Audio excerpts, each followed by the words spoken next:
What do you find doesn't go your way? And how do you approach? You know, I especially when it comes to music, I hate this sounds so arrogant. But while we were at Epic, every single record since I started there that we worked, I just walked into the most legendary time at Epic, went number one. Mm-hmm.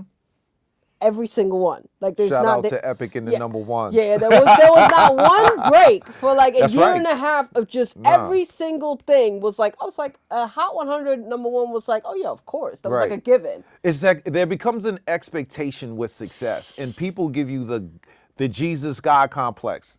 Like just because It still kills me when we're working on a record and it doesn't go number one. It still kills my soul, and I still need to find a way to check myself on that and keep grinding. And especially now, it's hard because I feel like people drop the next day all over the blocks as the projections, and people moved on. There's no more of let's hustle, let's figure out how to get to number one. So that to me is tough to try to find a motivation in that when you look online, you feel like all stacks, everything's up against you. So success becomes your biggest challenge. Yeah. Wow. Yeah. Yeah. Or just like, just being okay with like sometimes doing your best. Sometimes things don't work out the way Sometimes things just don't work out. It just is what it is. But it's about, you know what? And that's a great point you make, is giving your best all the time. And what I learned a lot in dealing with superstar artists just as you do is you just have to be able to tell them you did your best. Yeah, right? That's a tough conversation. That comes with growth and management. But the real ones will tell you that before you even have to say it. I can't tell you how many times Calvin told me that. I can't tell you. He's like, yeah, Jamie, you did everything you were gonna do. You did it. That's maturity. Fine. That's maturity. That's maturity. That's rare. Right. That's very, very rare. And that's also being very self-informed, right? And a lot what you learn in dealing with superstars or highly motivated people is they have a sense of the value of what they want and what will come out of actually pushing it into the marketplace.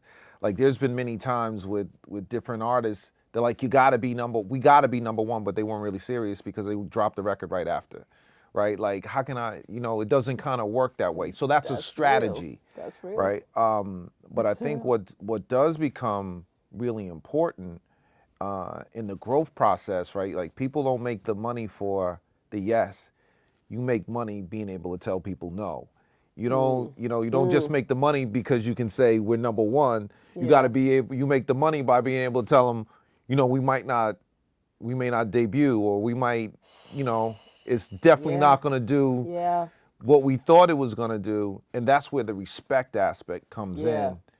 But it's a tough one though. Let's talk about this Let's because go. It's tough because I feel like I was raised in family and music. In the music business, I have like 1,000 uncles who all uncles, aunties. They all raised me in the music business, and no is never an answer, right? That's the one thing. That's the everyone's taught.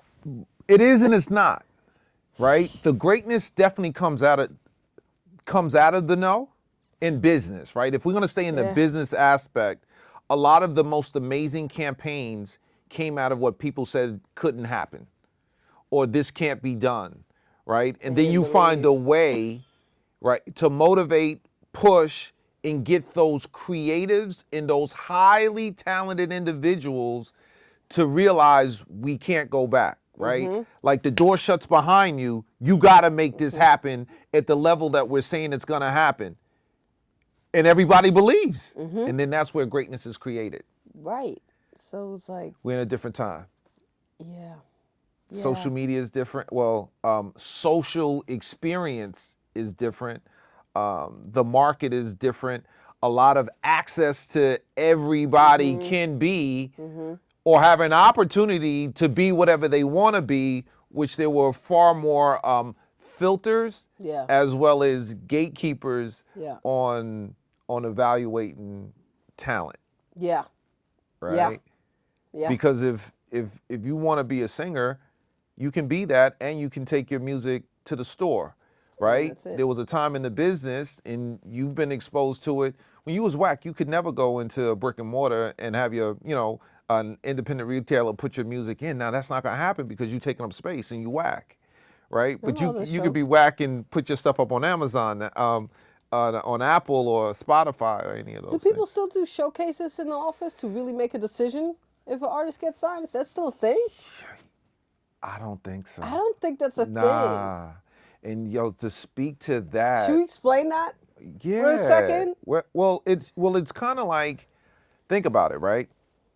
What was the in-office performance? What was that really about? That was to see if, one, in an impromptu environment, you can sell, right? Mm-hmm. So the performance in the office is the equivalent of somebody telling you, give me your 60-second elevator pitch, Yeah. right? You got to sell whatever you believe in this Yeah. moment. Yeah. You can't, can I call you back? Yeah. Yo, can we figure Yeah. out? No. Yeah. So if you're a rapper or a singer or however you come into, you can't waste my time. Like if you here and you the star you say you are, yo, somebody play the track, let's Yeah. go. And you got to perform.